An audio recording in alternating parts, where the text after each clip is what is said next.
So the eve of Christmas, a tree almost fell on us, a huge tree. I'm going to show it to you in a second. And it's interesting because I'm in the California coast.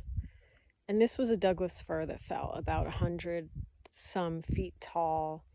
So you can see the base of the tree there. That's about 12 feet tall. Like if I was going to go stand next to it, just fell down parallel about 20 feet from the house. And on the eve of Christmas Eve, right? And it was the middle of the night, it was stormy, it was rainy, and I just opened the door and I just saw all these tree limbs. I didn't know what had happened. The sound of it had woken me up. It was actually quite frightening. And we only could realize what had happened, you know, after I woke up the next morning. I could see the devastation.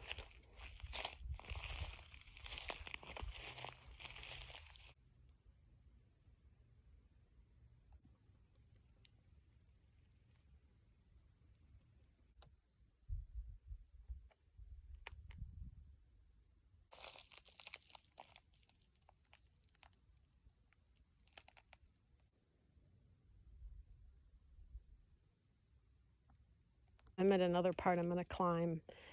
I'm about to climb up here. So now I'm walking on the tree. Hold on. Basically, when the loggers came, that might have been at the end of the 1800s, and they cleared all the redwoods, because the redwoods were used to build a lot of infrastructure around San Francisco. And I didn't even know this, even the water pipes, they could use redwoods. It's that resilient and amazing and such magical wood. And that gave space for all these Douglas firs to pop up.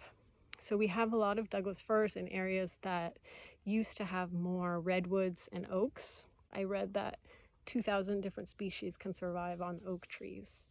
And redwood trees are very, if you've ever touched a redwood tree, it's just so magical. Why don't we go touch one right now? They're so soft and squishy and lovely. I'm gonna walk over to this little group of redwoods right here.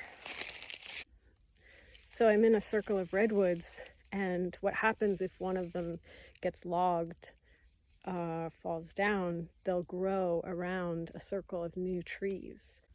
So that's where the tree would have been. And then around, there's just this circle, like this sentry kind of standing guard around this tree. It's really beautiful. They're so soft, the bark. If you've ever felt it,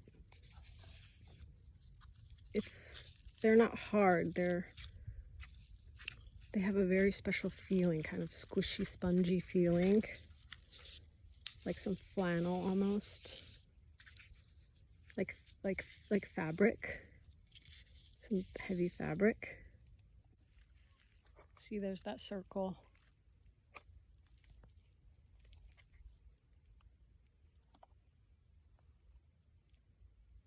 So there proliferated a lot of Douglas firs in place of these redwoods and oaks, and now they're reaching perhaps the end of their lifespan. We're going to see a lot of more of them falling because that period of the high logging period in the 1850s and end of the 1800s, when a lot of these trees might have come up, they might be reaching now the end of their lifespan and falling. The Douglas firs grow really fast. They grow tall. If you wanted to have a lot of wood, they're a good source of that. But they're somehow, they lack that magical quality, I think, that the oaks and the redwoods have.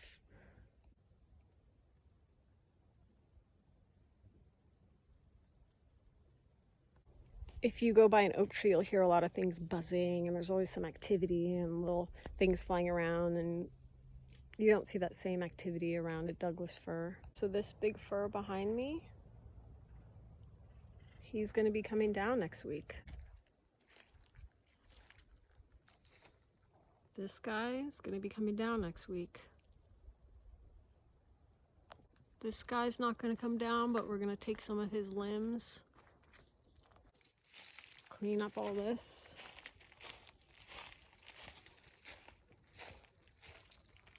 The smell of the wood and the pine and just smells really good.